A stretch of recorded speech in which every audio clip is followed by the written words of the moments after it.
Good evening, good afternoon, good afternoon. I'm sorry, I'm already into evening, but good afternoon and welcome, welcome, welcome. I want to welcome you guys to Chasing Your Dream Book Tour. Of course, I am Angela Thomas Smith, the founder of AALA, African American Author Literacy Awareness Campaign, where I truly believe in bringing awareness to African American authors across this land. If you would, please take this chance to share this broadcast with someone across your circle of influence. I tell you, I have 5 amazing authors, poets.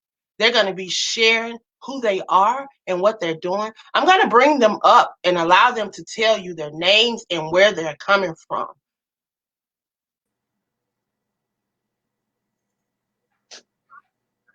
Hey, it's me. My name is E. Davis. I am from Pittsburgh, Pennsylvania. I'm an author, and I am a publisher, CEO, and founder of Writer's Block Publishing LLC.com. We publish independent authors for free. So along with me and my 7 books, I have 20 books published for various authors within the state of Pennsylvania. Awesome. Welcome, welcome. Hello, yes. Good afternoon, everyone. My name is Cheryl Lagrange. I'm originally from Newark, New Jersey. I live in Knightdale, North Carolina. I have 3. The doctor told me 8 years ago I had lupus, but lupus don't have me. I'm an author of 4 books and plus a journal. And I speak to women. Doesn't matter your age. It doesn't matter how young or old. All things are possible through Christ. Just keep pushing and keep forward and let him lead you. And all things are possible. Amen. Hi, my name is Lyris Wallace, and I am an author of 1 book so far. I'm currently writing my 2nd book with my sister, who we did the first book together. And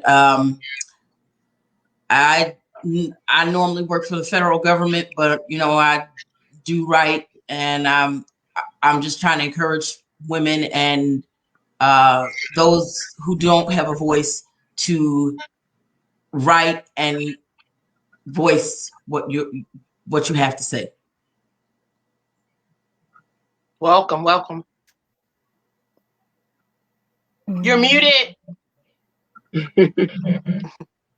Unmute yourself.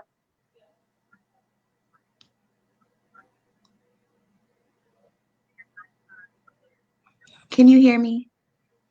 I can hear you now. It's not Can you working? tell us your name and where you're from? Okay. I'm sorry. My name is LeRazia Davis.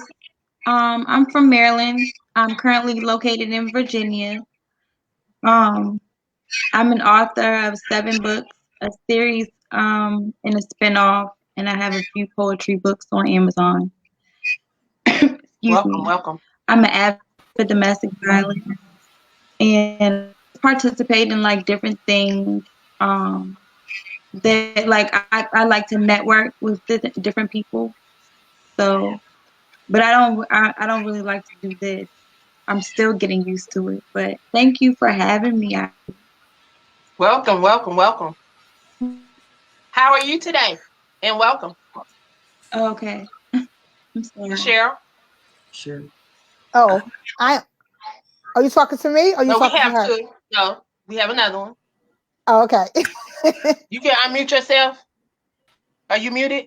You are muted now. I think you were already unmuted. Now you're unmuted.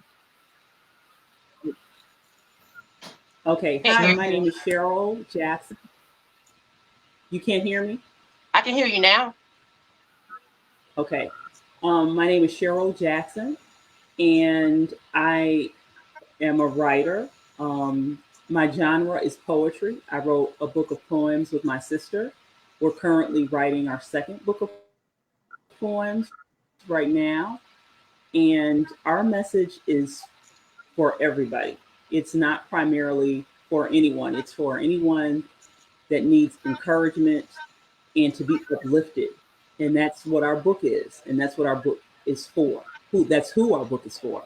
So the 2nd book that we're working on, it will be a continuation of the story. So you kind of have to read the first book in order to really appreciate the full story. Yeah.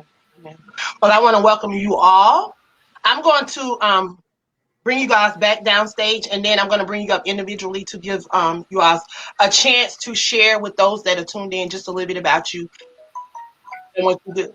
So we're going to start with Lyris. I'm going to mess up your name, baby. Miss Marilyn, we're going to start with you. I'm going to pull everybody down, and then whoever's You left can up. call me Lee. Miss Lee, we're going to start with you, sweetheart. I'm sorry, Okay. baby. I'm the worst with names. Okay. No, it's fine. It's fine. So if you I'm can not share just a little bit about who you are and what you do and why you became an author.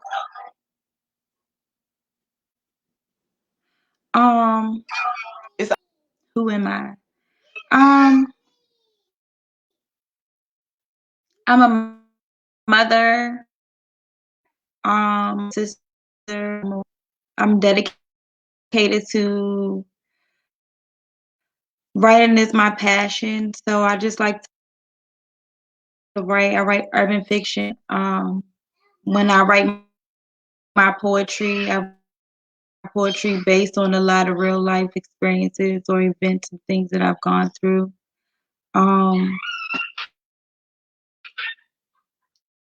I don't know. I just like to, because writing has always for the things that I couldn't like actually get. I was always able to write things down on paper, and I'm really entwined with the way that it comes out. Like it's not your version. Like you can write it from any point of view. So. And how long have you been writing? I just like the creativity of being able to write whatever I want. How long have you been writing? I don't know if it's a bad connection. I think there's some delaying. Oh, and I add. You hear me? Violence. I'm sorry. I'm nervous. How long have you been writing? I'm sorry, I didn't hear you.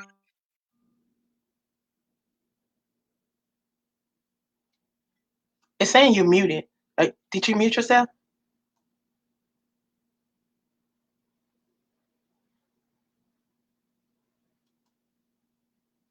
I don't know. We're evidently having some technical difficulties because it muted her out.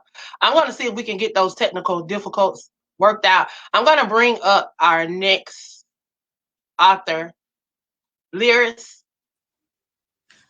Hi, I'm Lyris Wallace. I'm from Chicago, Illinois, and I'm a single mom of a 19-year-old. Well, he just turned 20, and I've been writing. Well, I initially got into writing once I graduated from college. When I was in college, I was a journalism major, so I wrote, but I wrote different things. I've been writing poems for about 20 years, poetry, but I also write, like show treatments, screenplays, and just short stories. And you say you've been writing all your life? I've been writing. I'm sorry. I've been writing for about 20 years. So what was the first thing that you had published? Well, this is the first, our book, Different Sides of the Same Coin, is the first thing that I've had professionally published. But when I was in college, I had, a couple of articles published in, like local magazines and stuff like that. Like so it's always been a passion of yours? No. Like I said, I was a journalism major, so journalism was a big part of my life for a long time. And but I've always written like different things. I was always interested in it. It didn't become a passion until I was in college, and I took my first Black literature course, because before that, we grew up in the suburbs. So there wasn't a lot of Black literature courses at our high school. So, and I wasn't really interested in it because the literature they had us reading was stuff that I couldn't relate to. So when I got into college and I read Nicky Giovanni and James Baldwin, that was it. From that point on, I was like, oh my God, I got to be a part of that. Because I mean, James Baldwin, he just spoke to your soul. And Nicky Giovanni, I'm telling you, she's a religious experience. So I love her. So that's what inspired me to start writing. And what do you write about? Well, like most writers, we write from our experience. From we write about family, we write about relationships, we write about love, we write about social issues. My sister and I are currently writing our second book, and the first book was more family oriented. And this book is family oriented too, but for me personally, I'm writing more about social issues, things we are going through as a people. And what's your favorite topic to write on? Because with me, I'm a suicide awareness advocate. So every chance I get, I like to write about things that can empower people that may be struggling with suicide.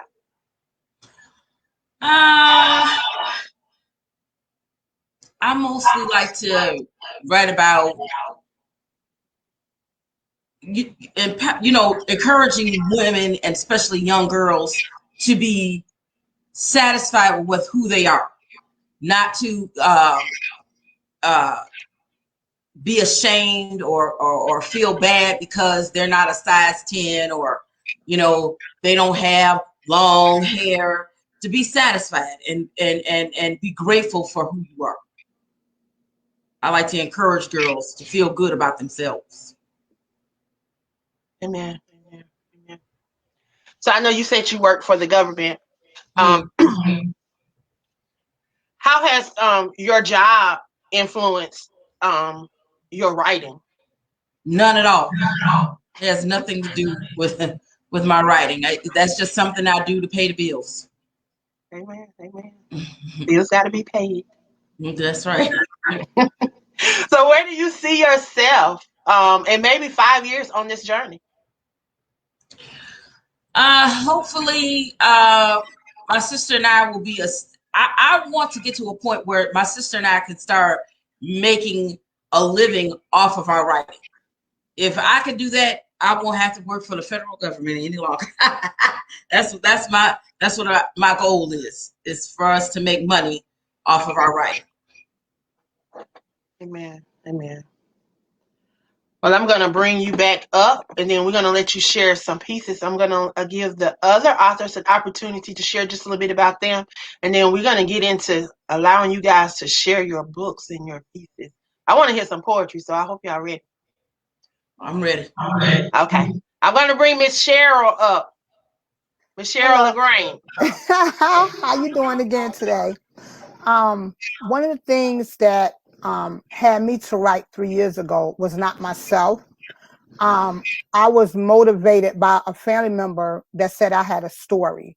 So what I wanted to tell the viewers, we all have a story. All our story is different, but I write books based upon what has happened in my life to motivate other women that even though you have been broken, even though you have been hurt, all things are possible. And I wrote all my books. I say it all the time on Hotspot because I was determined. It is not about me. When I first started writing, it was about my healing process and my broken. But I realized if it's nothing but one person, I just wanted to let them know that it's all up in here with our mindset and the things that we want to do. And as we get a divorce or whatever the case may be, and it don't work out, a lot of times that hurt us and put us in a category that we cannot do it. So I just want to let everybody to know that step out on faith. And of course we have fear, but guess what? He changed my fear to faithfulness. He changed it to strength. He changed it to motivation that there's another Cheryl out there. And don't let your circumstances keep you from the things that you can do, because there's somebody else out there that need to hear the story. People say don't tell your business, but every day you don't pray and you tell somebody something you have already told your business. So why not tell your business in a motivating way and letting them know that all things is possible through Christ? And it doesn't matter your age, it doesn't matter your income. It's about stepping out on faith. And that's what I have done. Do my mistakes, do my areas, do all the things. Even with my books, I have made mistakes. So guess what? It can be done. I have lupus. I don't claim that. I don't speak that. That's what the doctor said. What is in your life that is stopping you from doing the things in life that you want to do because of what man said or what's up here? Change your mindset, change your reality, change what's going on you, and keep moving. And we have to set a generation for our youth and let them know the obstacles are going to come.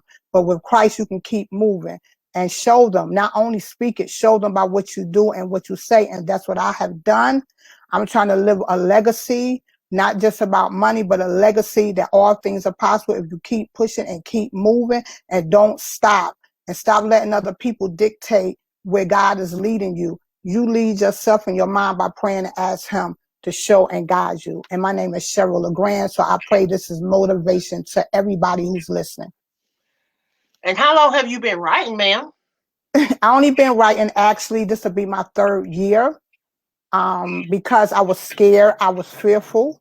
It took me to go through something, to be broken in half, to realize, and it took someone in my life to say, she's a family member, that you have a story. And even though she told me 5 years before that, I had to receive it inside of me. And when I started writing, I wrote because I thought, I was like, okay, it can help me, to get all my feelings out, but it helped my whole family. And then I start thinking, you know what? It's no longer about me.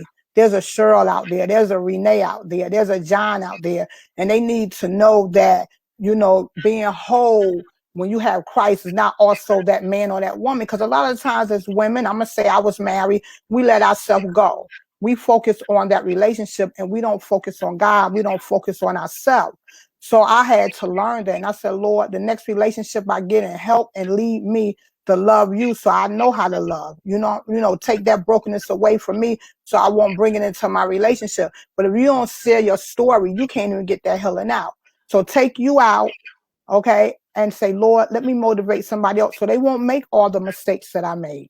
And we got to break that generational curse of that brokenness. Okay, let it out. Let your emotions out. We'll chase a man.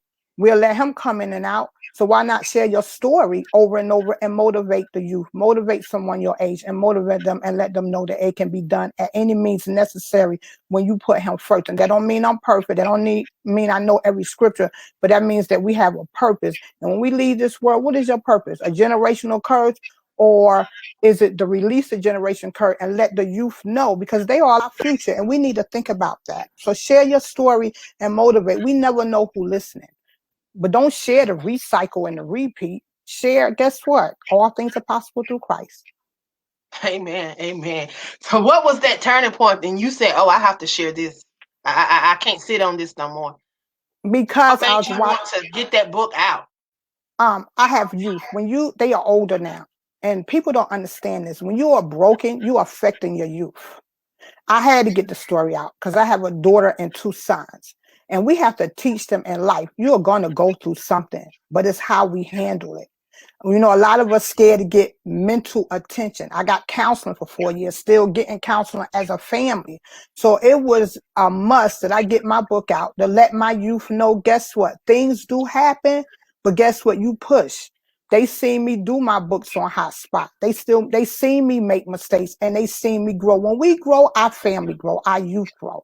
It's not what we say, is what we do. They see me move. They see me grow. Stop looking at what your ex doing and look at and say, you know what, God help me. I wasn't perfect. Maybe I made a mistake, but keep pushing. When you push, your youth push. We make excuses why we can't do something, get mad when our kids do the same thing. What are we teaching them? What we showing them? So it was a must that I continue to get my books out. I continue to push, because in life, it's going to be something that your youth have to push for. What are you teaching them to push for? Or what you teaching them that recycle for? Ask yourself that question on Black History Month. What are we leaving our kids recycling? Recycling that, guess what, we allow, or recycling that we leave a legacy that, guess what, you can do it. Amen. What are you leaving? What legacy are you leaving for your kids? Are you recycling? I'm going to bring up our next author, and she's actually a publisher as well, E. Davis, and she's also a host on my network. So I'm definitely honored to have her here today. Thank you so much. I am beyond excited. Miss Cheryl Lagrange, you was just speaking life on everything that been happening with it for me the past month. So I just want to thank God that you allowed the Lord to use you at this time. Because I'm in the process now of writing my book, my story. I have 7 books published. Well, I have 20 books published under my company, Writer's Block Publishing LLC. But for me, E. Davis, under my company, I've published 7 books, and I'm working on book number 8, and it is about my life from within the past 25 years. I'll be 45 next month, and it was a trying experience because I didn't want it to just be one-sided from the things I experienced, because you got their side, you got your side, you got the truth. You know what I mean? And when you've forgiven some of the things in your past and then you're talking about it again, it was definitely like, how do I talk about this without the audience or the person knowing that I truly forgiven, but I still have to share it. So I just wanted to say thank you, because it's just confirmation that you just got to let it be known. My name is E. Davis. I am from Pittsburgh, Pennsylvania. I am a author and a publisher of Writer's Block Publishing LLC. I am the CEO and founder. We publish independent authors for free. We do not take any charge to publish the book. We offer a media kit, which includes a sign, a website, business cards, the ISBN numbers, anything that's needed from the initial publishing to get you out there as an independent author. I've been writing since I was 8 years old. I knew I was going to be a writer watching the episode of The Jeffersons. I thank God that I had supportive parents. They allowed me to tap into my imagination and zone out and write. My writing has it's been I'm not going to say an upside and a downside, but it's a pro and a con, because I can definitely distance myself from my family when I'm in my writing realm. But thankfully that my family understands that I'm in my vibe, I'm in my zone, so they give me that respectable space. So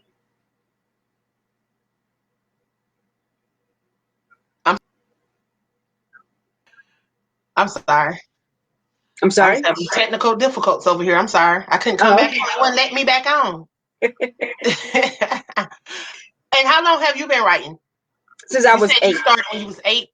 Right. I was grounded for not doing my homework, which is funny, because what homework that does an 8-year-old have that they can't do? In the 80s, it was a worksheet, you know what I mean? And my dad came in my room and said I could watch TV if I want, which means I'm off punishment.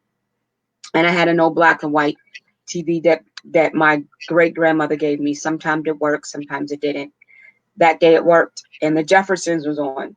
And, of course, at 8 years old, the content was too mature for me to really enjoy the show. But I left the TV on because I didn't want the TV not to work. So I was actually playing with my dolls, and I heard Florence say that she's going to write a book. And at that moment, I said, I'm going to be a writer. I don't remember not writing after that. I Googled that episode 2 years ago. It was called As Florence Turns, and she's going to write a soap opera. And right when I Googled the episode, that Sunday, ironically, on TV1, that episode came on, and I recorded it. And I was just so excited because, it's just more and more confirmation that I'm doing what I'm supposed to be doing. I had, like the other young lady, I had jobs, paid the bills, and then, you're writing on the side, and the goal is to make the money as an author. So from 2013 up until even today, I have researched on how to make money as an independent author, how to get your brand out there, because as an independent author, you're not backed by a major publishing company. You don't have the marketing and the promotion resources. So I learned, the value of hustling. I learned the value of social media, the concept of hashtags, a continual presence. I prayed on it. I am an evangelist. God said, follow everybody that you like and who you don't like on social media, as far as in the entertainment, because they started from the bottom and they're, the top of their chain. So and it wasn't about, following, the secular artists or the worldly artists. It was just understanding the business concept. And that's exactly what I did. And a month ago, I was forced from my 9 to 5, and it was a calmness about it.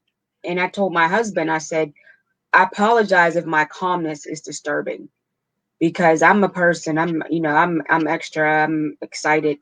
And he said, no, this exactly is what you needed to really focus on building the E. Davis brand and the Writer's Block brand.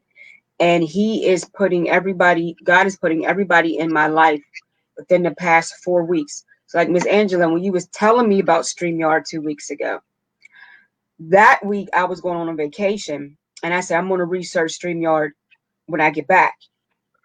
Right when I did my Tuesday tips last week, an old friend of mine, one of my best friends from high school, saw me on Facebook, and she showed me how to do the StreamYard. She came over to the house and she showed me literally everything, because it was what you were telling me to do. So I was like, okay, I'm going to have to, remember we was talking, I'm going to have to research this. I'm going to research this. And she came over and gave me full-fledged one-on-one instruction. So I was like, wow. So he's lining everything up. You just got to trust God in his vision. And that's what I tell people. And then you got to put it in the atmosphere. You can't just hold stuff. You can't get stuff and just hold it in and just think it. But if I hadn't told you that, I just said on that, what good would you wouldn't have known about it?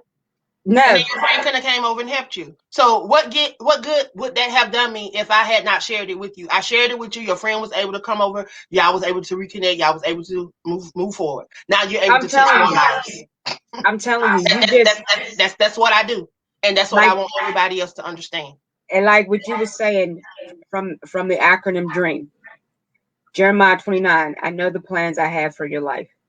Okay, and the thing is, what the world sees is one thing, but you got to look through your spiritual eyes. You gotta trust God in this concept. Okay, because it may look like you may have $1 in your wallet, in your bank account, may be on negative, and you like, okay, Lord, now what? And you have the resources available to execute that vision, because faith without works is dead. You can say, Lord, I want a house. I want a house. I want a house. And he gives you an acorn. You're like, what am I about to do with this? Plant that acorn. Let that acorn grow into a tree. Chop that tree down and build you a house. He gave you everything. And by you execute your faith and walk it out on faith, he's going to send you everybody that you need is going to help build on what he said is going to come to pass. And that's exactly from 2013, when I really focused on my writing, because I had manuscripts on top of manuscripts. I didn't know how to edit. I kept asking for people, can you show me how to edit? And the thing is, not do it for me, show me, teach me. Everybody kept saying, oh yeah, I'll teach you. Never taught me. So God said, pick the tense and stay in it. And by me doing that, it changed even the structure of the book, or how I wrote it, the sentence structure. So then he was showing me, more people was coming into my life and showing me the comma goes here, not here, because it's just all that. And then my daughter's teacher sent me, I think she was in 10th grade, a grammar chart. It was in an elementary school format, just something for fun, for the children, just to focus on.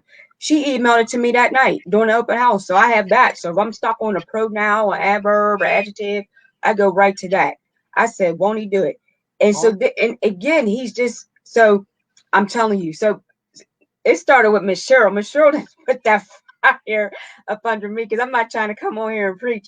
But what it is just the fact that when you position yourself and allow God to move you, he will bless you, because this is a giving business. Like you said, what good is the information you sitting on if you're not helping? That what you did for me, was ministry, because it left me open to receive. Because here's the thing, this young lady and I, like I said, we were best friends in high school. I haven't talked to her in years, so I ain't know what she want. She talked about she do a show on StreamYard. I said, oh, my friend was telling me about some StreamYard. I got the paperwork right here. I was about to research it. She came, I'm telling you, she came to my house within the hour, showed me how to sign in, how to do the how the belt at the bottom, everything for my business, strictly business, and N.E. Davis and Writer's Block. So now it's time to organize an itinerary. So I thank you, Miss Angela, for putting that seed, because now it's growing. Amen. That's what we And do. I'm just saying, and that's what Writer's Block is for. We want to give authors the opportunity to get out there. Let us worry about, the formatting of the book. Let us worry about your graphic artist. Let us worry about your website. Like put that on me. I got you. I want to publish you for free. We'll put you on Amazon. We put you on Kindle. We put you on all the social media sites. You buy your book at wholesale and you sell it for retail. You making that money. And we take 10% of what's sold on Amazon. That's it. So if your book is $20, we only take $2 per sale. So it's not even about getting rich, getting paid. It's about just giving it back. He gave it to me, and I want to give it to you. Amen. Well, I thank you for coming on here and sharing. So when we come back, we're going to let you share some books. I'm going to move on to the next author. And thank you.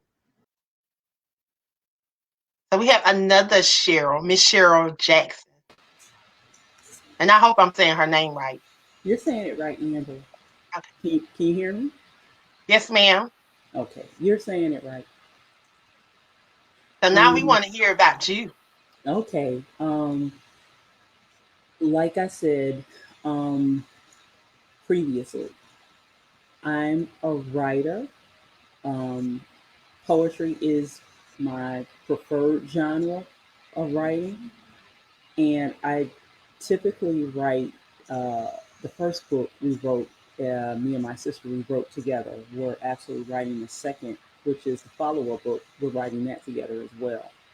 But I've always written. I guess it was abundantly clear that that probably would be the path I would take sophomore year of college. My sister kind of told you a little bit of our story, but as young Black girls, when you grow up in the suburbs, quite oftentimes that experience teaches you a lot about just life in general. So being Black girls in the suburbs, we got first introductions to everything, whether it be racism, who we were as people, what we were taught in school. And so because we were in a suburb, we were taught everything from a vantage point of everything that didn't look like we looked. It, I mean, I love Edgar Allan Poe and I love Ernest Hemingway. I was an English literature major in college, so I had to learn a lot about all of those people.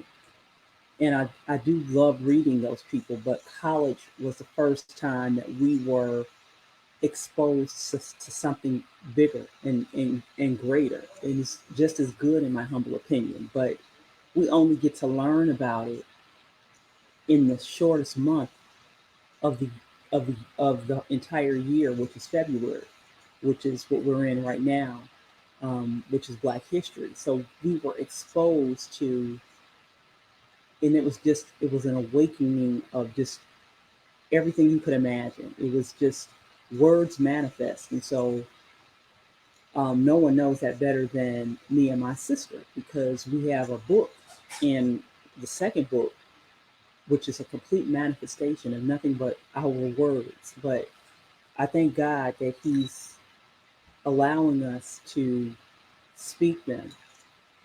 And that is a personal legacy, but it's an even greater legacy than that, because you don't know what you can do until someone else does it and you see it. So being young Black girls when we were starting out and being exposed to Sonia Sanchez and Nikki Giovanni and Gwendolyn Brooks, whom we love. We just love those women. It's funny that we're writing books and poems pretty much in the spirit of our ancestors. And it's exciting. And that's the whole of it.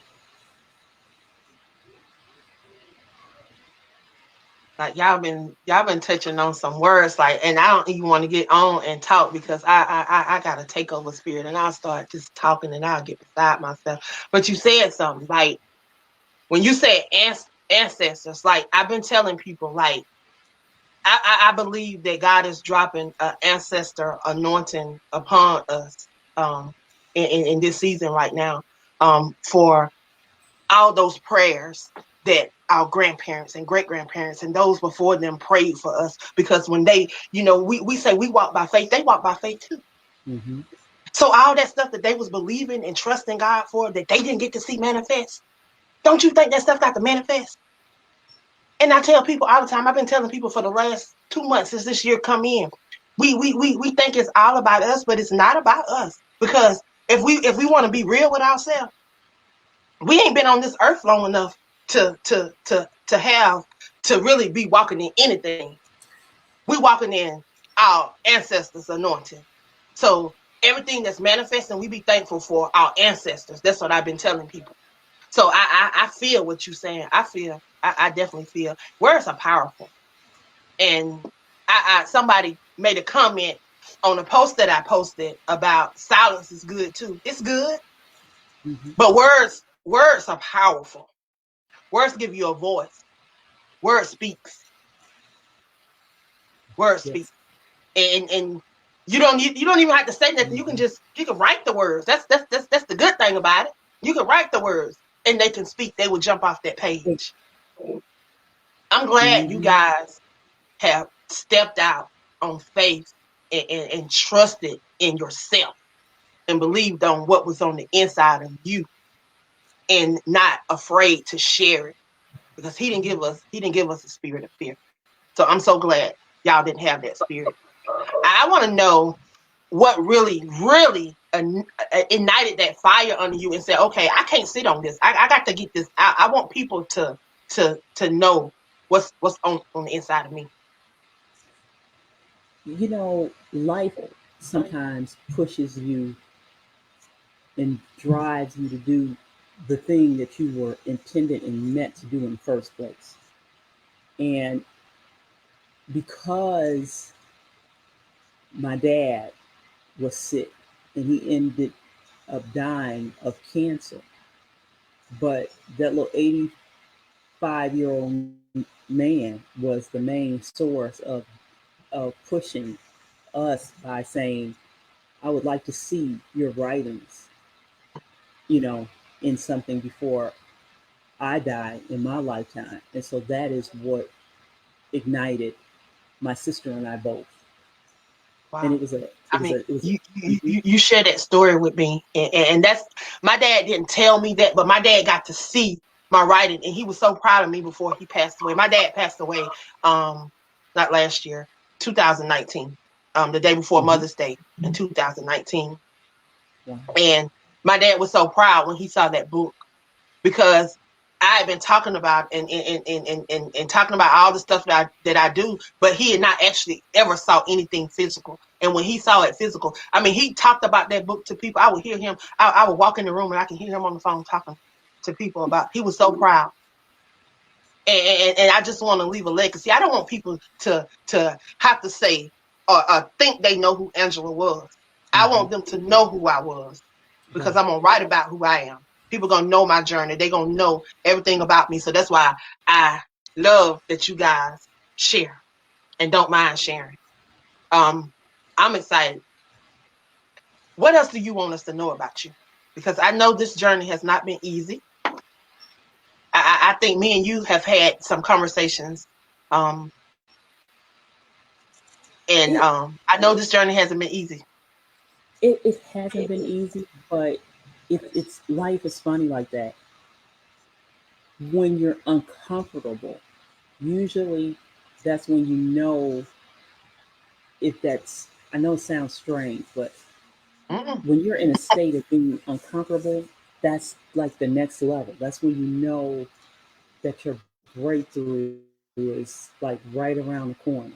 You know, that one thing, it's like it all converges at one point, and that's when you know that something on the other side of that is going to be really great.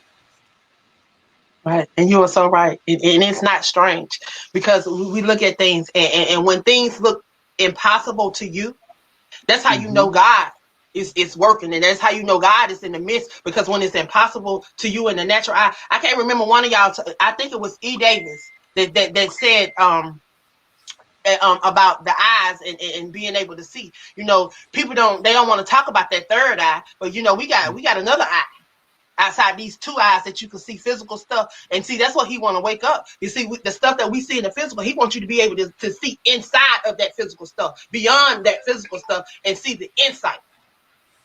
That's what he wants to say. He don't want you to just see the cars and the houses and the stuff right there. He wants you to be able to see past the trees, past the skies and the stars. It's a whole nother universe out there.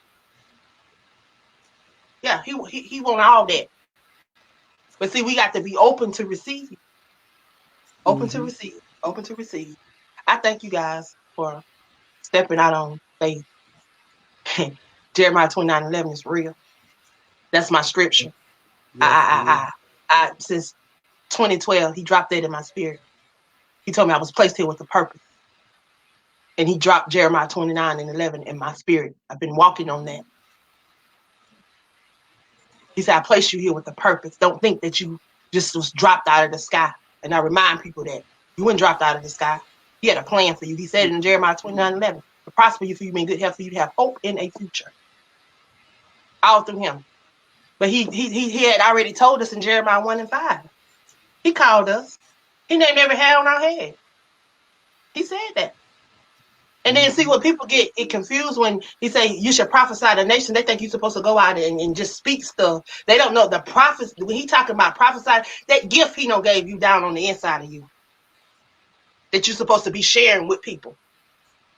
Like if I had to sit down on sharing with her about StreamYard, what good that was gonna do me in my grave? Nothing.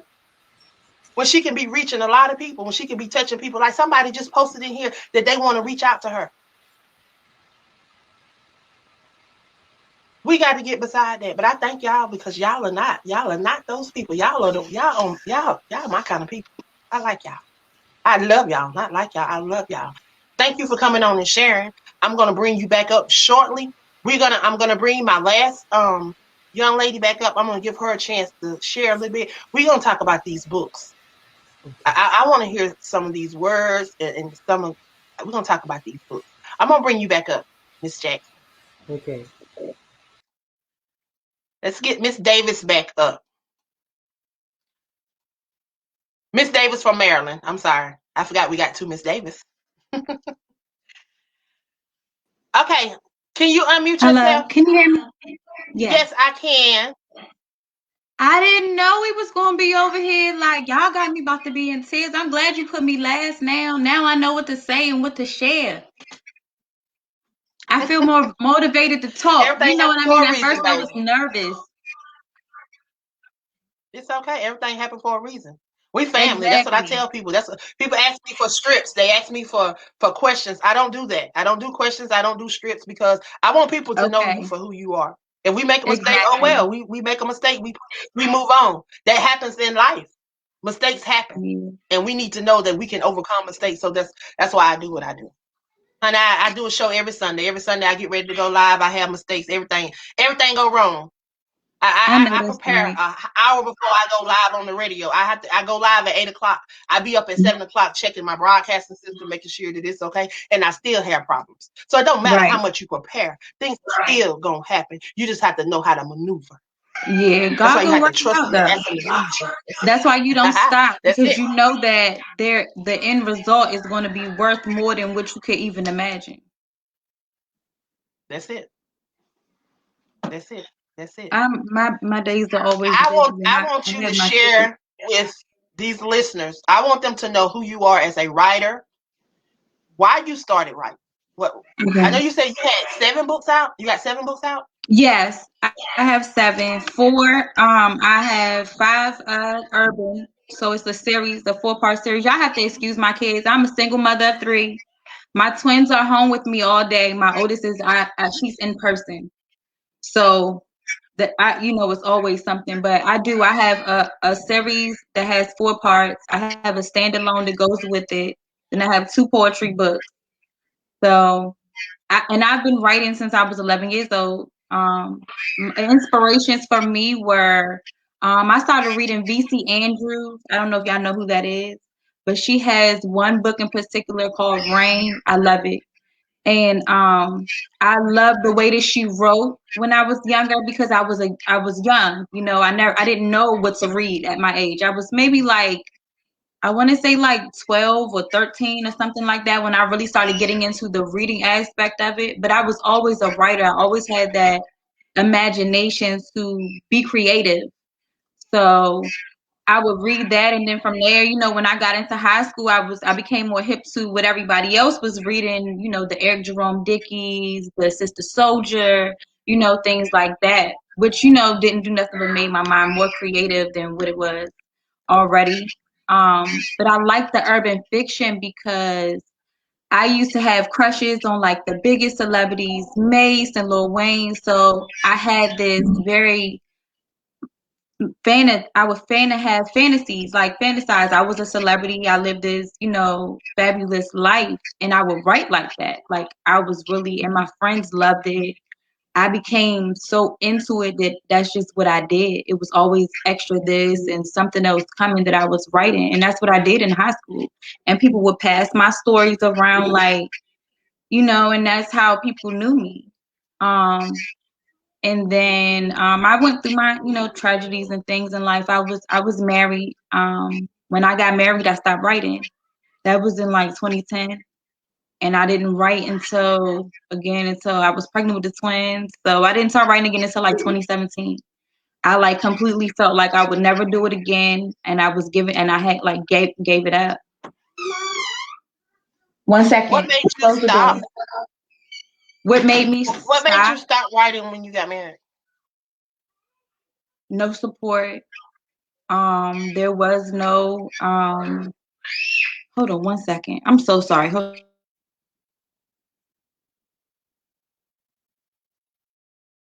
Well, y'all know we out of school, so things like that happen. So I apologize. But we keep it pushing. That's what we do. We're going to take care of her babies, and we're going to keep it pushing. But I want to thank you guys for tuning in. I'm sorry.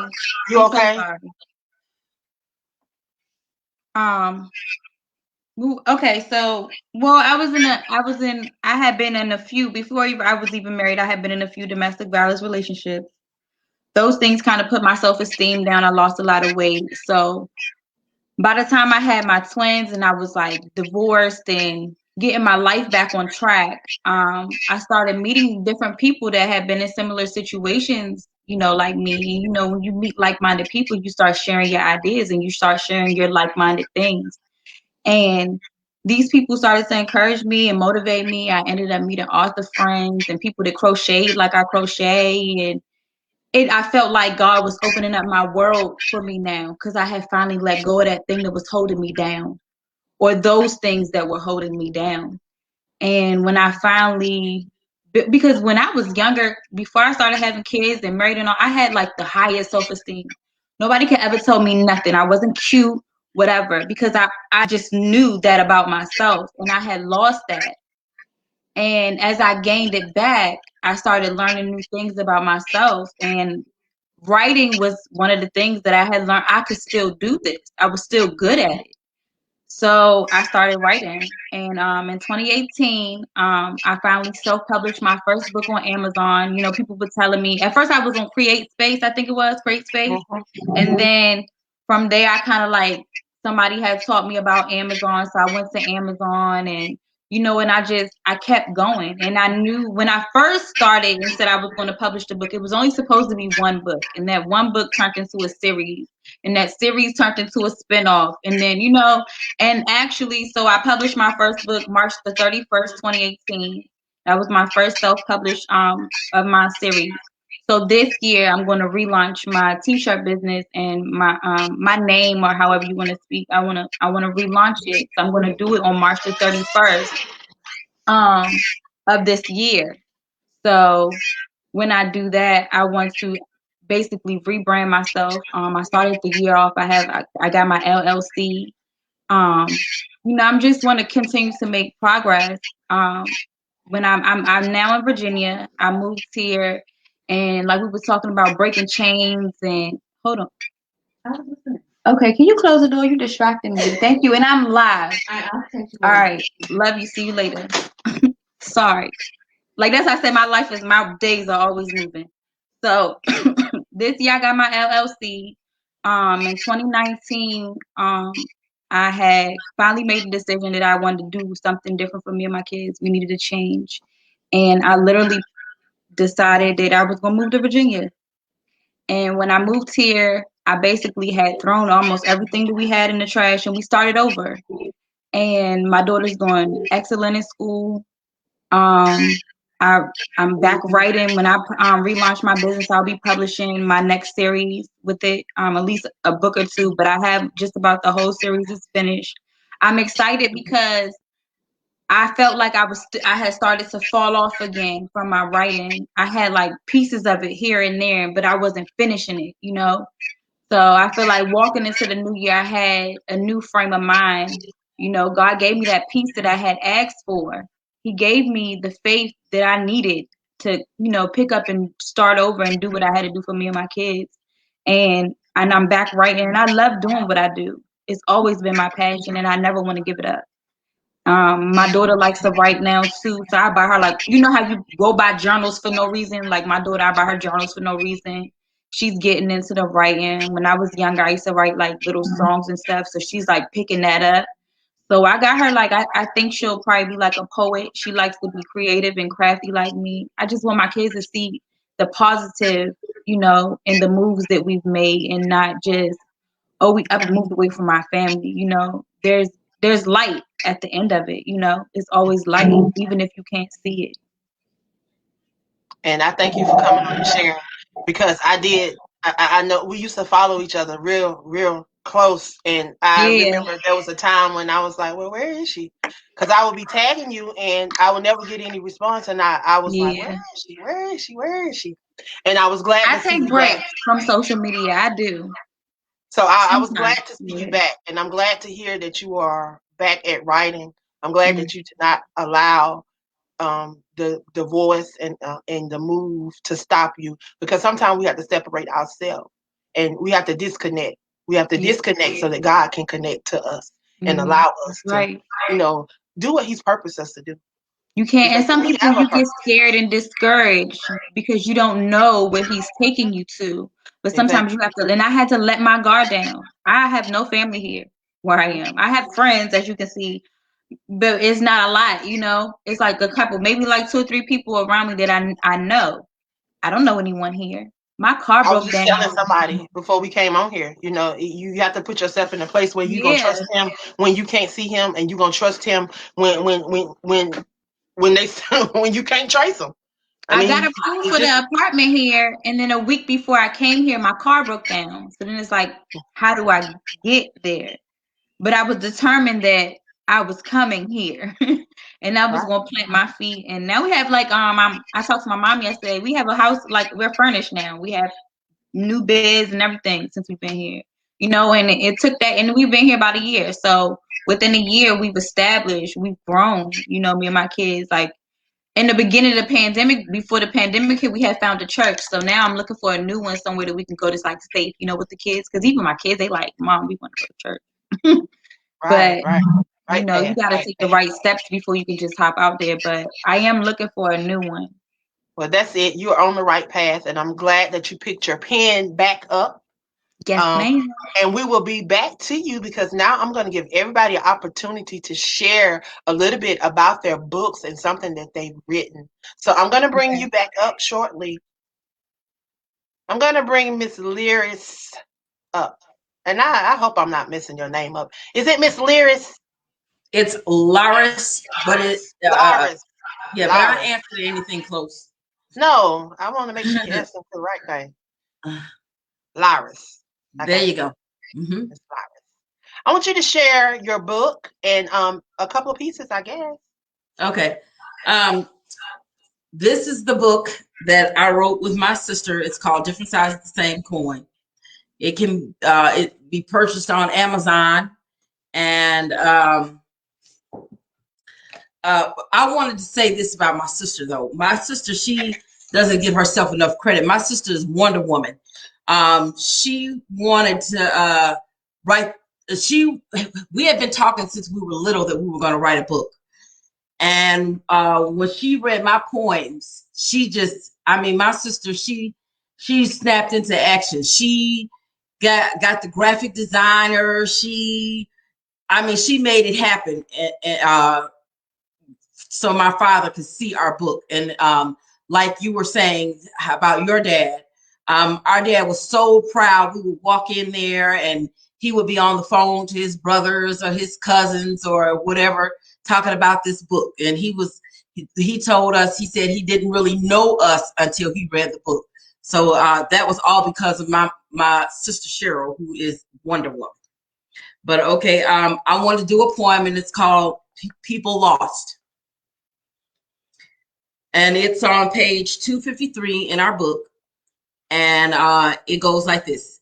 Who is these people walking around with their pants hanging down, strange hairdos and jive talk? I hear tell they don't know who they is. They call themselves African American, but the Africans say it ain't so. What your name is? You, who don't answer to nobody, but everybody is listening. You, who ain't got no name, but known by many names. White folk call you nigger. Then they got sophisticated and called you Negro. What your name is? You, with your kinky hair, straight hair, weaved hair, curly hair, no hair. Someone said you was black, but that's just the color. Another said you were Afro-American, but last I heard, Afro ain't nothing but a hairdo. How come you the only ones that don't know who you is?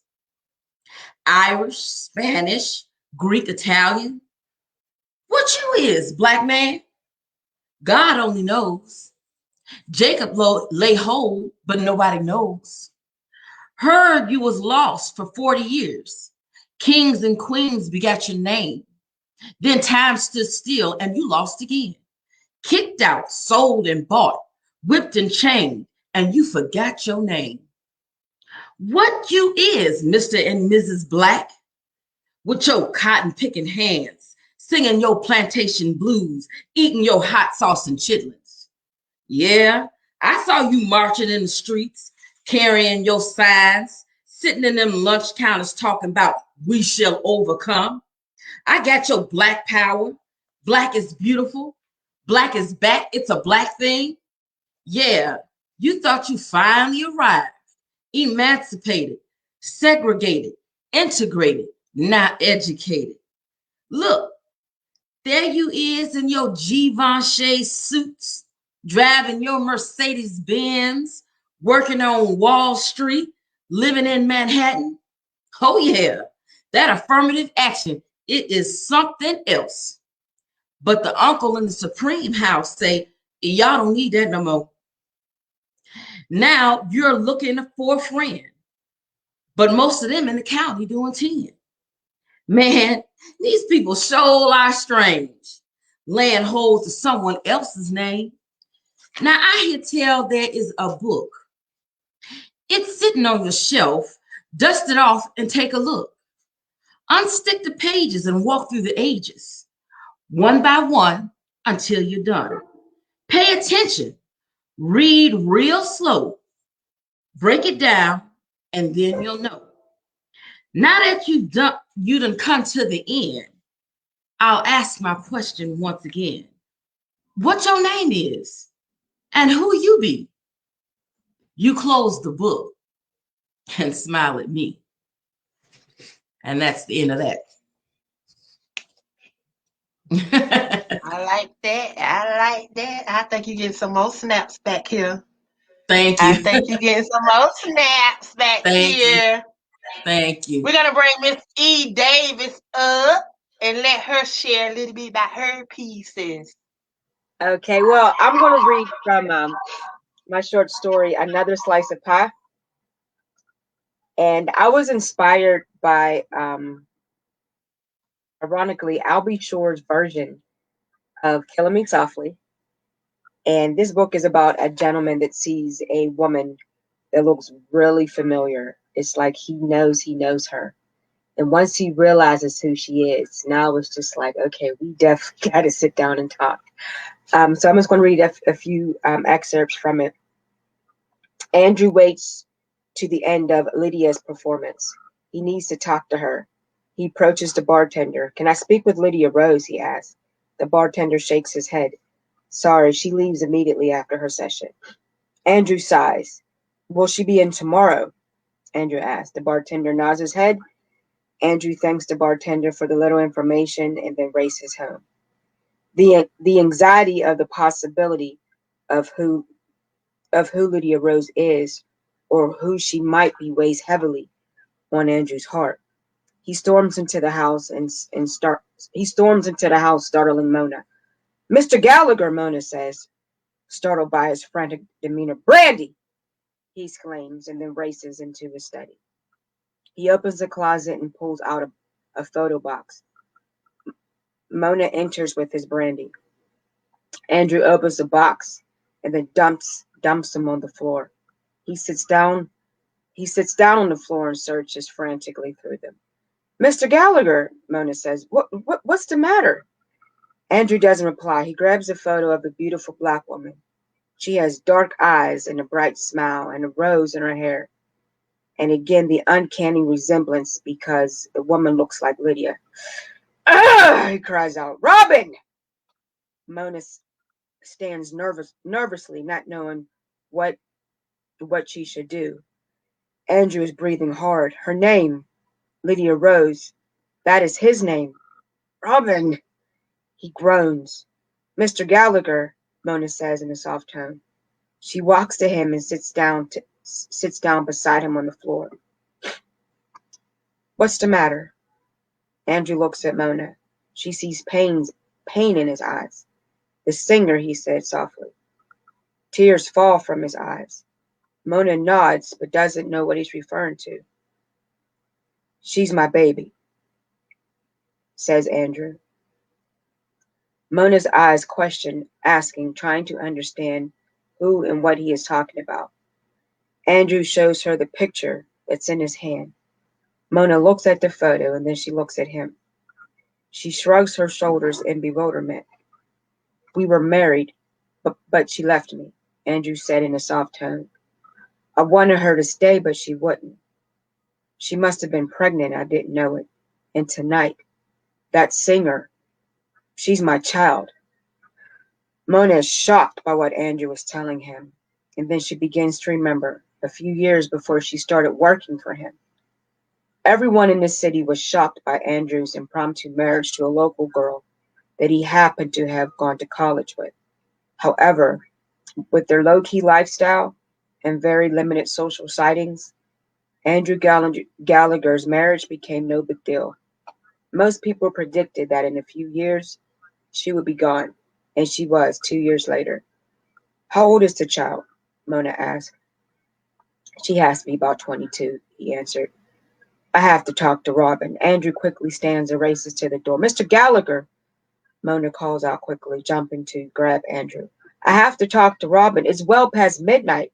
She pointed to the digital clock on his desk. But do you know where she is? Mona asked. Andrew thinks. He has no idea where Robin is. And Lydia is gone. He has to wait until the next day. He sighs.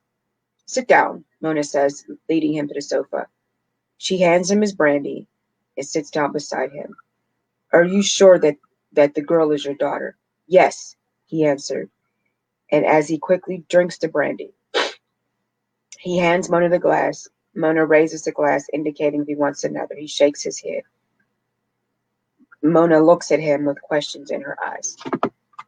I'm going to leave it right there. I like that. Sound like I was right there.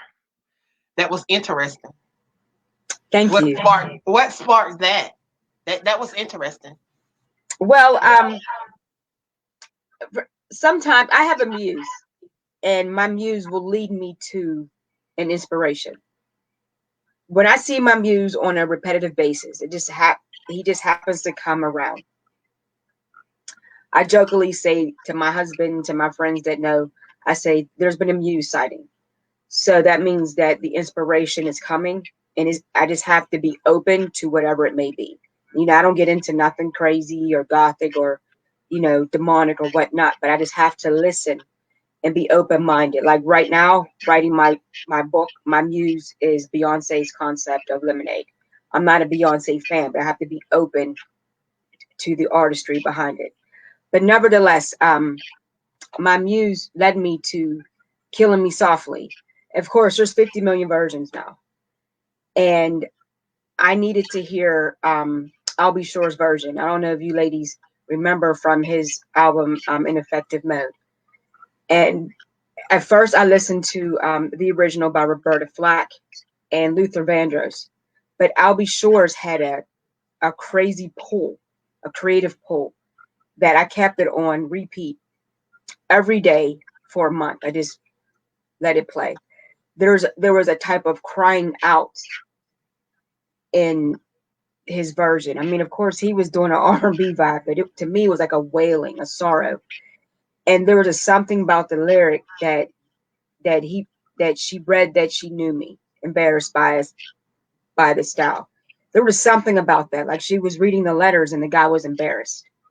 So what led it was this young singer is singing something so familiar that this guy is like, I know that. It is not just a song, because you know, when we all hear a song, we know the lyrics, but it's the writing style. So he was connecting to the girl's face, because you know how, you know, when you grow up, you look like your mom or your dad, or you like my mom's deceased. The older I get, the more I look like her. Some of my facial features, and my mom's brother, my mom's best friend, they say, "Oh, girl, you look like your mother," right? You know what I mean? It was one of those things. I get the same thing. I be like, and my uncle tells me all the time, he's like, you look like your mother. I'm like, well, hey, I'm related to y'all. I'm gonna look like all of y'all. You know what I mean? But it was just how, it was like the way she was singing. It was not even like the lyrics, but just the style, the flow. And that's because he kept saying, I know her from somewhere, but she's too young to have any type of interaction with her. But I know her from somewhere. And that's even the power of intimacy, because this guy was married to her mother for just a short time, but the bond that was built. So 20 years later, I know you. I know you. Come to find out, that's my kid. That's an interesting read. That's good. Thank you. Thank you for sharing. Yes, wow. Thank you. So I'm going to bring everybody up so y'all can give y'all links too. I should have had you sharing your links. But I'm going to bring y'all back individually so y'all can share how everybody can reach out to you guys. So Miss Cheryl, we coming to you now. Miss Cheryl Lagrange. Yes, how you doing? My book, Behind Closed Doors, I'm going to read 2 chapters out of that. The glory of transition.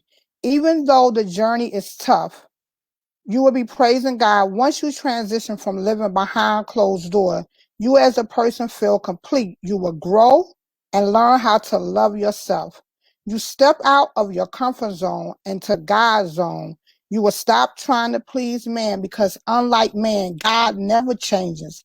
Once you change your mindset, the doors will still start to open. Dealing with oneself. This is a choice you have to make with yourself. You can choose to or not to change for the better. Don't be sucked into the self-pity or the self-doubt. Like always, first find the problem. You need to plant yourself and don't focus on the negatives of your past. Your goal is to make the present and the future better. Set standards and goals for yourself, and once you set them, abide by them. Don't make your statements empty. Pray every day and ask God for forgiveness, and He will help you along your way. If you are caught yourself the code switch and immediately stop, this can ruin you. You seem like you act like life is fine. Okay, but what happened in the dark, God will reveal to the light. And it may not be pretty for you. You need to make sure you're the same person everywhere, and you don't make sure is that of the Lord. The reason why I wrote behind the book Behind Closed Doors, because a lot of us, and I'm not going to say everybody, we continue to live behind closed doors.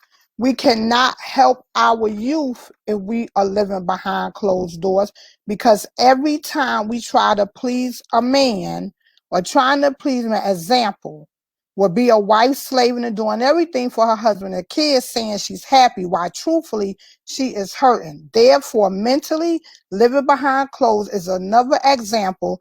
Being a steward, children trying to please the parents doing their wishes while on the inside they are angry. The way I wanted my relationship to be, as my beliefs and thinking that they were right, and I put myself behind closed doors. When being in any relationship, people tend to worship their partner and put them in front of everything without including God. This never goes well, using giving one in a relationship more power over the other. The one with less power in a relationship can feel trapped or like as a slave and like a prisoner, like they even can't breathe on their own. There needs to be a balance. There is no problem with loving your partner, kids, parent, etc. Just don't worship them like they are God. You need to put God first, and second, make sure there is a balance in all of your relationship with your friends and your family. And this is my book. And I wanted to say to everybody, you know, behind closed doors is serious. That's why we have so much mental going on, because of we living behind closed doors. You know, I was listening to the young girl who was speaking that had the kids. I'm so proud of you, because guess what? You came out here regardless of your distraction. You came out regardless of what's, you know, in front of you. And you came out from behind closed doors to let everybody know that all things are possible with you having twins and with you have a kid and everything you've been through. So I pray that my behind closed doors to help you, that you have a purpose for God, and you don't have to live like that. You don't have to pretend. We're in 2021 now. It is time to wake up, release, and set a legacy. Guess what? It is okay that you was married. It's okay that you are single. But guess what? You have a purpose. You have a purpose for another Cheryl and another Renee, and let them know that you can keep pushing and keep going with your kids, without kids, being married and single. So let's all for 2021, let God use us for his purpose, and you know, and keep pushing. And that is my book. It's in different chapters about mental abuse. It's different chapters about code switching, cheating. What are we allowing? What are we showing? Once again, what is the legacy for our youth? Is our legacy living behind closed doors, or our legacy open up the doors? Is our legacy continue to be broken, or our legacy to let go? And we have to decide right now. We talk about Black History Month, like Cicely Tyson. She left something, and what are we leaving? And I pray that my book lets you know that you can open up that door. Just pray and ask God to show and guide you. And guess what? All things are possible. And this is Behind Closed Doors. Man, thank you for sharing. I'm going to bring you back up shortly so you can share how they can get your book and how they can reach out to you. I'm going to move on to the next Cheryl. Hi, Miss Jackson. Welcome back. Hey, Angela. I want you to share a little bit about your book. Okay. I am going to read something a little bit different, but sometimes because you read the same things over, you're not doing your book justice. So I'm going to just kind of switch it up a little bit. And I'm going to read this. It's called Leopard Print Fashionista. And it's India's declaration. It's in my portion of the book on page 132. How can I reach you? Tell me, how can I make you remember you. I would do anything humanly possible to break through that chemically induced haze you've been lost in for years. There is no one more talented, funny, or charming than you. I can't understand why you traded in your fabulous for bargain basement Skid Row. You were the little fashionista sporting leopard print jackets and baby fat waistcoats. I remember it well. Flashback yesterday. There once was a very beautiful girl who used to sing off key to Tevin Campbell songs and create the most amazing art. What happened to that girl? Flash forward now, present time. Maturity knows the years are not kind. They just keep moving along. They don't care about what's been left undone either. Time has a way of going on without you being present. The saddest part of life for me is watching you aspire to nothing. This is the greatest degradation and devastation of your life, watching unfulfilled potential. I'm here waiting, hoping, praying for your breakthrough. You can't mask hurt and pain with alcohol and drugs, no matter how hard you try. One day, time eventually catches up to all of us, and it is really quite cruel. The memories aren't as vivid anymore. How do I reach you? Why can't you remember you? I remember, and it hurts watching you throw you away. I could tell you all day, every day, just how wonderful you are, but you stopped believing in you a long time ago. Today, right now, I thought I would help you remember. Should you ever become present enough to start living in this moment and need help with your recall, I will gladly help you remember. I'm here. I've always been right here. I remember you're fabulous. I remember all the stuff that you no longer call to mind. You really were the little leopard print fashionista with the on fleek hair and the dazzling cover girl smile. I remember India. I remember you. Awesome, awesome, awesome, awesome. I'm gonna bring you right back up, and we're gonna let Mhm, everybody share how they can mhm. purchase your book and how they can reach out to you. I want to bring Miss Lorette. I'm not gonna try to say her name because I know I'm gonna mess her name up. Miss Davis. I want you to share. I know you didn't want to share a piece, but I want you to share how individuals can get in contact with you. I know you have to leave. So if you could share how they can purchase your books, how they can follow you, how they can reach out to you. Excuse me. I can be reached on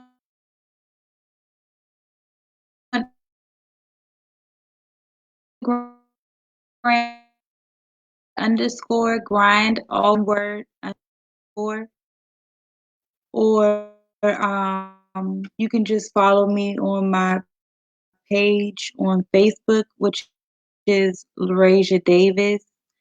My website will be coming soon. As I said, it'll be launched on March the 30th, 2021. So you guys can look forward to that.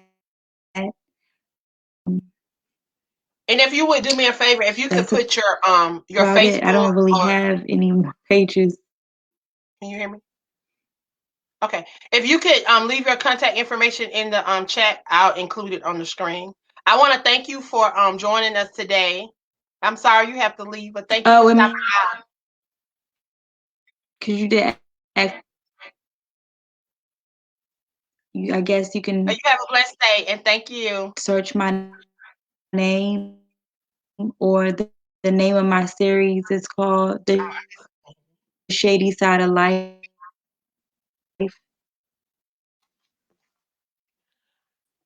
There must be some delay.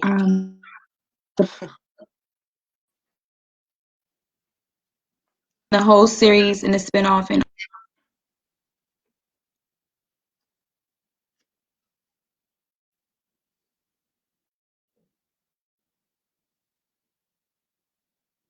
I don't know. Can you hear me? Because I think there's some technical difficulties going on. There's some type of delay. You Can were you hear me? frozen, so I just waited. I'm sorry.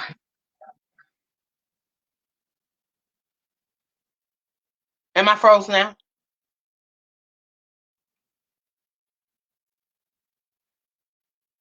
If you would please, if you would put your information in the contact, because I think there's some kind of technical difficulties going on. There may be some internet connection problems. I'm going to start with E. Davis, and I want, as I bring you up, I want you to share your links and how they can reach you on all of your social media.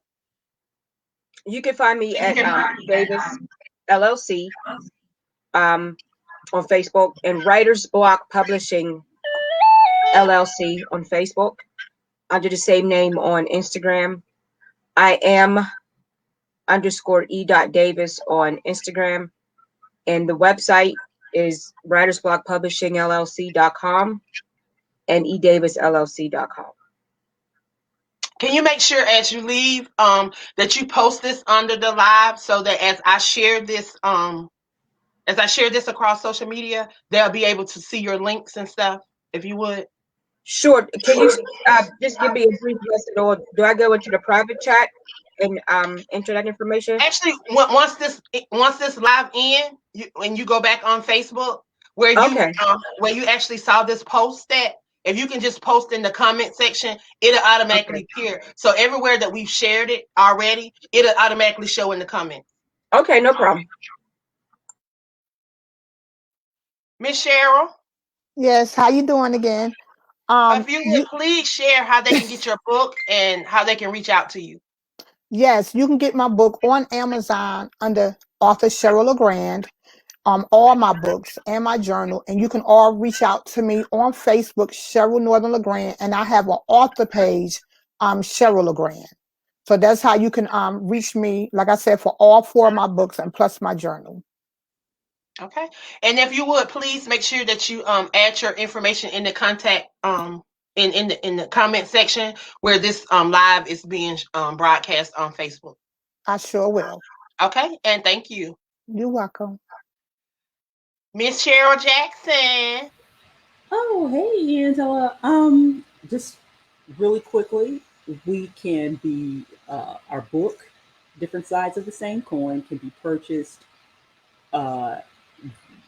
Walmart.com or Amazon.com, and you can reach us on our website. And our website is Our website is here it is. Sisters, SISTERS, Rock, ROC, N is in Nancy, Rhyme, RHYME.com. That's the website. And if you hit that, you'll be able to get us everywhere, because all of the social media is listed there. Awesome, awesome, awesome. If you would just if one of y'all would show y'all book again so that people can see how it looks.